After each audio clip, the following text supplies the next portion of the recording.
Assalamualaikum warahmatullahi wabarakatuh. Innal hamdalillah nahmaduhu wa nasta'inuhu wa nastaghfiruh wa na'udzu billahi min shururi anfusina wa min sayyiati a'malina may yahdihillahu fala mudilla lahu wa may yudlil fala hadiya lahu. Asyhadu an la ilaha illallah wahdahu la syarika lahu wa asyhadu anna Muhammadan abduhu wa rasuluh. Allahumma salli ala Muhammad wa ala ali Muhammad ayyuhal khadirun ittaqullaha haqqa tuqatih wa la tamutunna illa wa antum muslimun.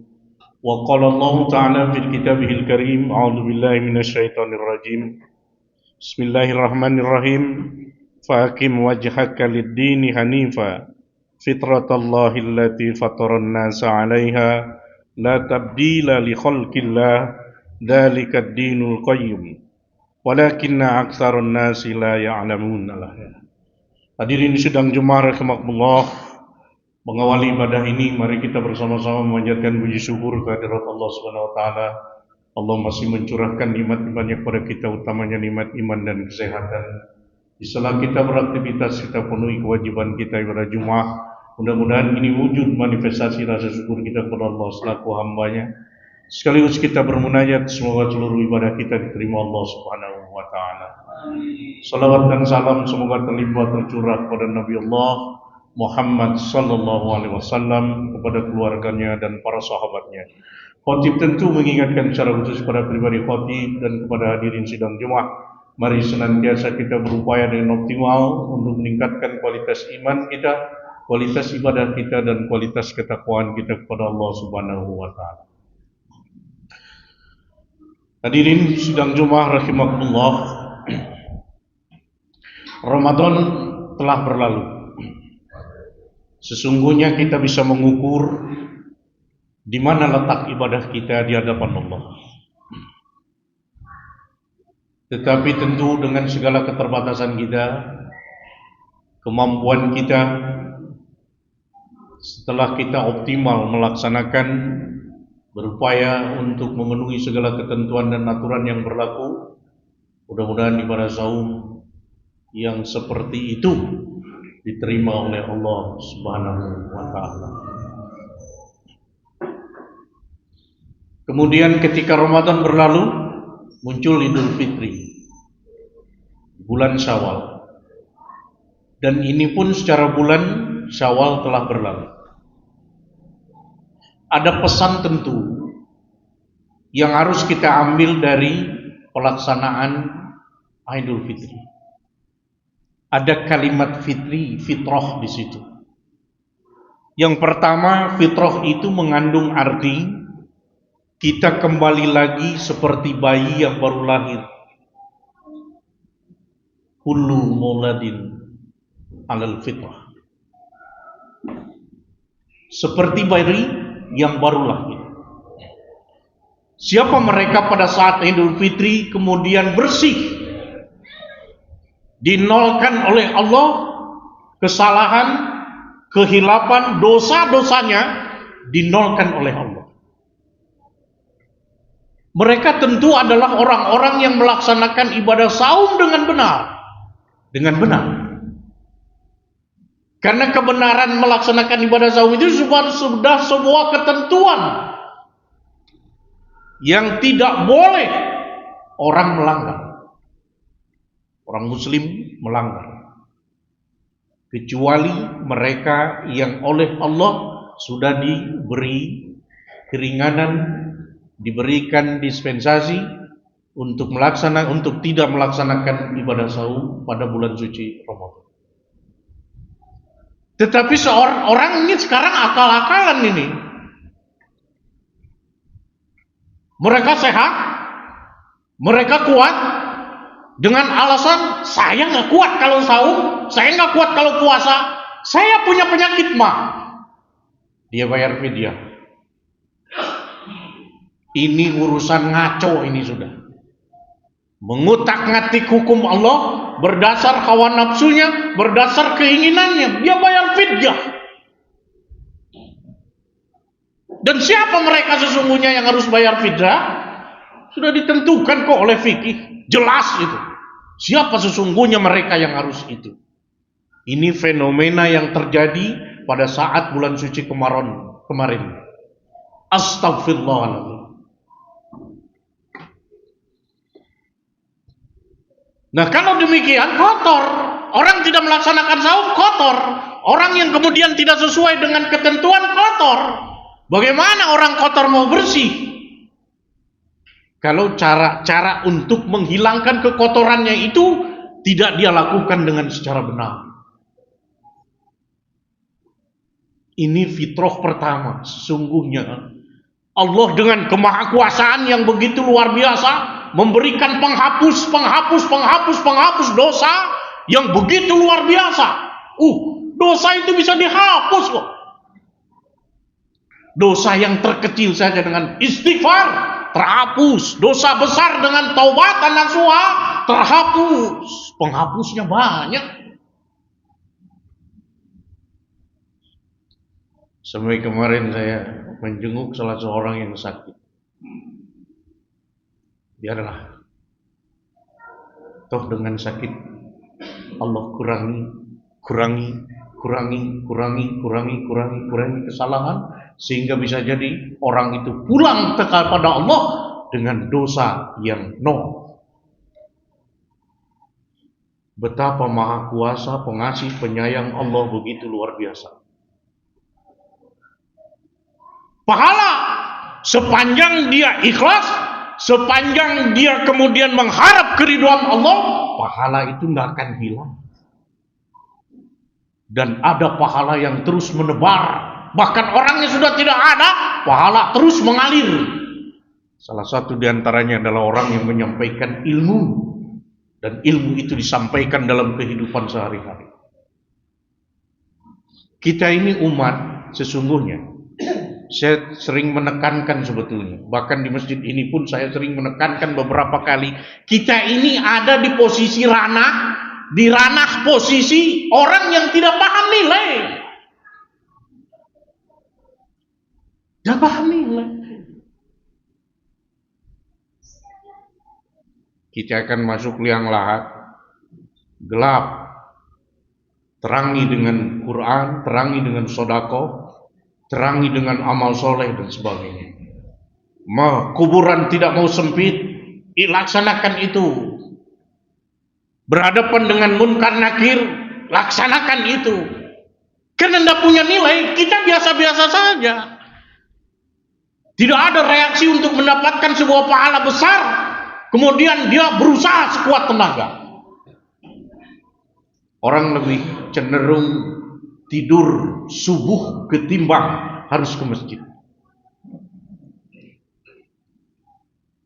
Makanya ketika saya menyampaikan di hadapan ibu-ibu, kalau punya suami tidak subuh, tidak ke masjid, tidak berjamaah di masjid, dia seorang suami, ibu merugi. Supaya ibu tidak merugi, banyur saja sudah. Suruh dia ke masjid subuh. Buat apa? Dan kalau dia subuh di rumah, kasih dia daster. Dan inilah sebetulnya. Dan kalau subuh itu seperti Jumatan, reaksi rizki itu akan luar biasa. Reaksi kehormatan itu akan luar biasa. Reaksi kehidupan itu pun akan luar biasa. Tapi kita tidak tahu nilai. Orang punya duit nggak mau haji, nggak tahu nilai itu. Orang punya duit nggak mau umroh, nggak tahu nilai. Orang nggak mau sedekah, nggak tahu nilai. Dan seterusnya. Nah, mari di Ramadan yang sudah kita lakukan dengan sekuat tenaga itu dan dilahirkan dengan kefitrahan pada saat Idul Fitri, jaga itu. Qad aflaha man zaka wa qad khaba man dasah. Beruntung orang-orang yang mensucikan dirinya dan rugi orang-orang yang mengotori dirinya. Ramadan lisan dijaga, Ramadan telinga dijaga, Ramadan mata dijaga, Ramadan kaki dijaga, Ramadan tangan dijaga. Jaga itu semua supaya bersih sehingga Idul Fitri sampai ke sana kita tetap dalam keadaan bersih, suci. Nanti pulang ke hadapan Allah bersih kita. Jadi kita sering menyimpang Idul Fitri ini. Kue, dari mana itu kue? Nggak ada dalilnya. Dari mana baju baru? Nggak ada dalilnya. Apa ndak boleh? Boleh, tapi jangan melupakan esensi dari Idul Fitri itu sendiri. Kefitrahan. Makanya doanya begitu indah oleh Nabi. Taqabbalallahu minna wa minkum. Doa itu supaya kita diterima ibadah di bulan suci Ramadan. Kita ini kadang-kadang melupakan doa yang disampaikan oleh Rasul, kemudian diganti dengan keinginan kita. Mohon maaf. Minal a'idin wal faidin. Itu lebih digenderangkan oleh kita, lebih didengung-dengungkan oleh kita, padahal sesungguhnya kita harus mendengungkan taqabbalallahu minna wa minkum. Kata siapa? Bukan kata saya, kata Nabi. Nabi yang berkata begitu.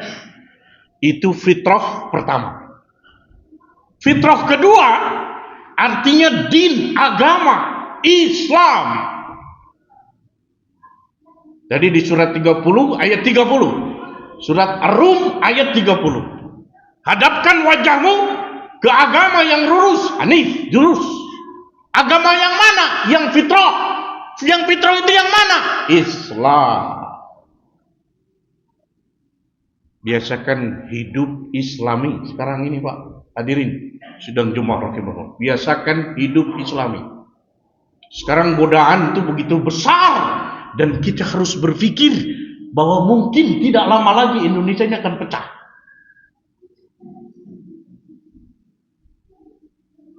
Kiamat kecil itu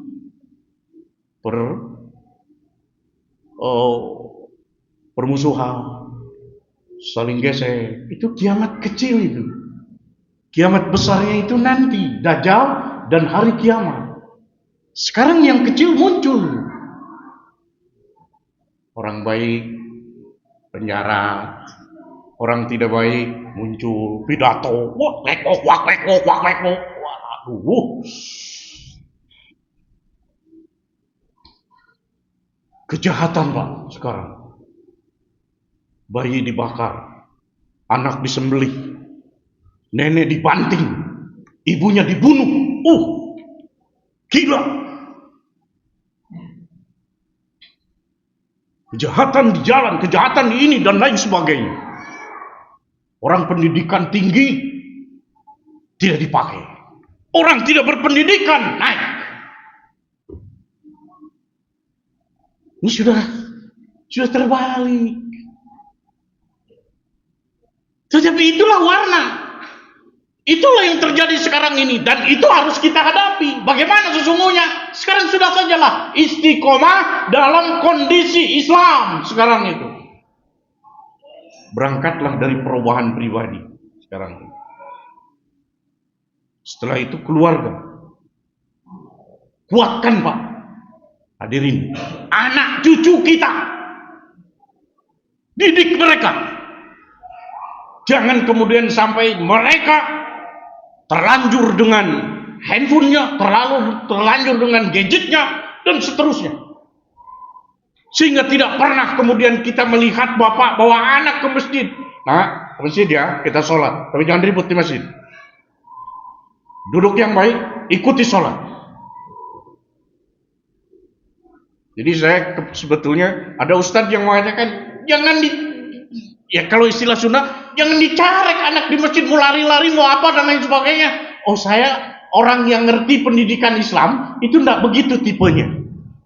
Bawa dan beri perhatian. Beri perhatian. Ini masjidnya, kau sholat harusnya diam, nggak boleh bicara. Jadi nggak bisa diatur.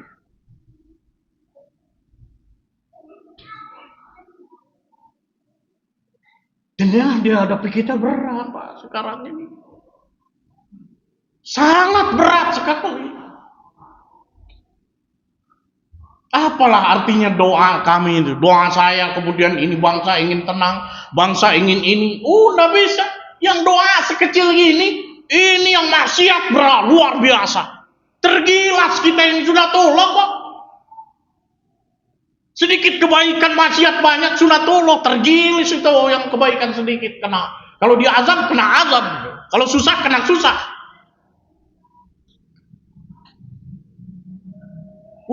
Problemnya negeri ini, Masya Allah.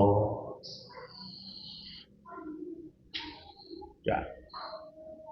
Presiden kita harus malaikat ini. Harus malaikat ini. Karena itu, marilah istiqomah saja sudah dengan keislaman kita. Jangan coba-coba melanggar aturan Islam. Mulai dari skup yang terkecil, apa itu? Rumah tangga. Jangan coba-coba rumah tangga melanggar aturan Allah, melanggar aturan Islam. Itu saja sudah sekarang. Berhadapan dengan zaman yang seperti ini. Islam. Sudah. Jangan begitu ya, harusnya begini. Ini haram, jangan. Ini halal. Itu saja sudah petunjuknya. Benar salah, benar salah, benar salah. Hak batil, hak batil, hak batil. Sini nak kumpul. Bapak tidak punya harta. Yang Bapak wariskan ini hanya inilah rumah ini dan sepetak tanah di sana. Ketika bapakmu nanti tidak ada, jangan sampai berselisih masalah waris ini. Kau tahu enggak, nak? Bahwa waris itu hukumnya 2 bagi laki-laki, 1 bagi perempuan. Nanti kalau bapakmu tidak ada, bagi dengan cara Islam. Kalau tidak dibagi dengan cara Islam, bapakmu tidak ridho dan akan terus tersiksa selama berada di alam barzakh. Begitu.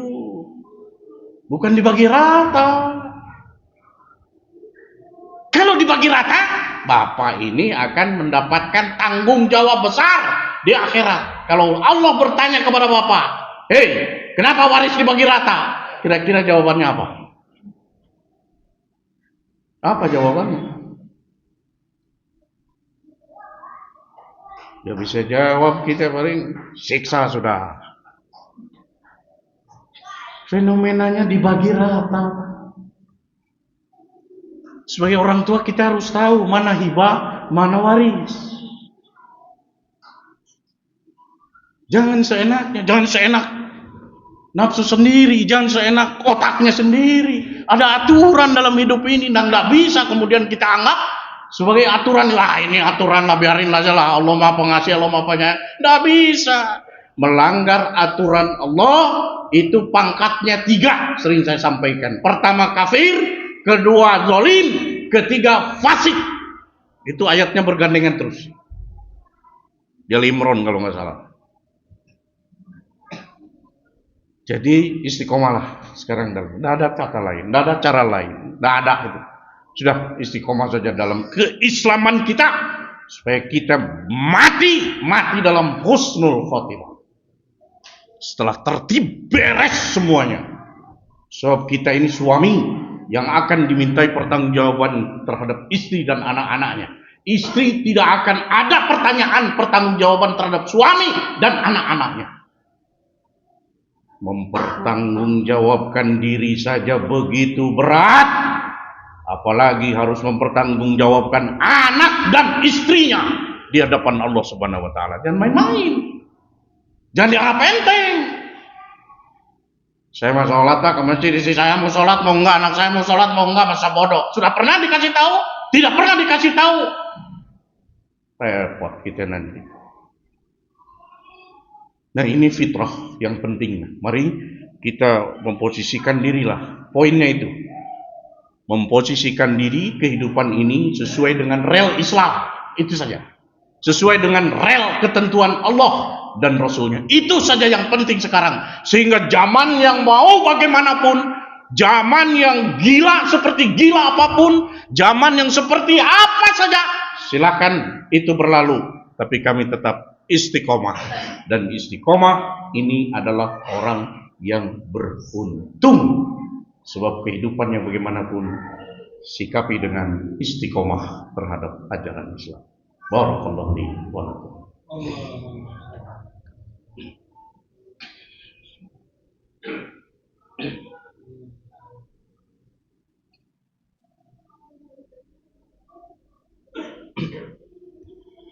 Bismillah, alhamdulillah, lam yalid wa lam yulad wa lam yakul lahu kufuwan ahad. Asyhadu an la ilaha illallah wa la syarika lah, asyhadu anna Muhammadan abduhu wa rasuluh. Hadirin sidang doa rahimakumullah, intinya saja poin di khutbah kedua ini, mari jaga fitrah kita dari hasil Ramadan kita, dan mudah-mudahan apa yang diinginkan Allah dan Rasulnya pada saat Idul Fitri, kita bersih seperti bayi yang baru lahir. Yang kedua, kita jaga kefitrahan kita berdasar surat 30 ayat 30. Tetap istiqomah dalam ajaran agama Islam. Ayat ini sebetulnya kalau lihat asbabun nuzul, kalau kita buka tafsirnya, itu berkaitan dengan dakwah Nabi. Kata Allah, kau harus sabar Muhammad. Dan orang-orang yang berdakwah harus sabar. Nah, itu makna tafsirnya. Jadi tetaplah kita di rel agama kita Islam, di rel ketentuan Allah dan Rasulnya. Mudah-mudahan kalau kita ada pada rel Allah dan Rasulnya, sudah ada jaminan kok kita akan menjadi umat yang selamat, umat yang bahagia, umat yang tenang, umat yang tentram. Di mana? Dunia akhirat. Jadi tidak ada kekhawatiran sebetulnya, karena Islam sudah menawarkan kepada kita. Ya, mudah-mudahan Allah Subhanahu wa taala memberi kekuatan kepada kita sehingga kita bisa tetap beristiqomah dalam ajaran agamanya, agama Allah, Islam, al-Islam. Baik, kita berdoa saja di penghujung khutbah, mudah-mudahan doa kita dijawab Allah Subhanahu wa taala. Allahumma shalli ala Muhammadin wa ala alihi wa sahbihi ajmain. Allahumma ighfir wa liwalidayya warhamhuma kama rabbayani shaghira. Allahumma ighfir muslimin wal muslimat wal mu'minina wal mu'minat al ahya'i minhum wal amwat bi rahmatika ya arhamar rahimin. Rabbana hab lana min azwajina wa dhurriyyatina qurrata a'yun waj'alna lil muttaqina imama. Rabbana atina min ladunka rahmah wa hayyi lana min amrina rasyada. Rabbana atina fid dunya hasanah wa fil akhirati hasanah wa qina adzabannar. Subhana rabbika rabbil izzati amma yasifun. Salamun ala al mursalin walhamdulillahi rabbil alamin. Ya rabbal alamin. Assalamualaikum warahmatullahi wabarakatuh.